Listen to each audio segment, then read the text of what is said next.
अस्सलाम वालेकुम दोस्तों, अव्हांखे वेलकम कंदो सां हसीन टीवी यूट्यूब चैनल ते।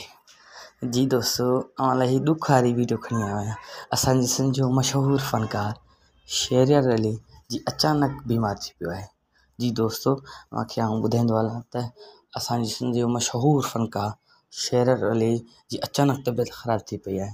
जी दोस्तों, अव्हांखे ऐं पूरी मुल्क खे दुआ जी अपील कयां थो जीअं भाउ शहरयार जल्दी ठीक थी वञे।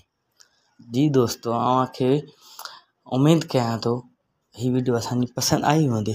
जे अगरि पसंदि आई आहे त हिनखे लाइक ऐं कमेंट ज़रूरु कंदा ऐं चैनल खे सब्सक्राइब कंदा, साथ में बेल आइकन खे वीडियो अव्हां वटि नोटिफिकेशन जे ज़रिए पहुची सघे। महिरबानी।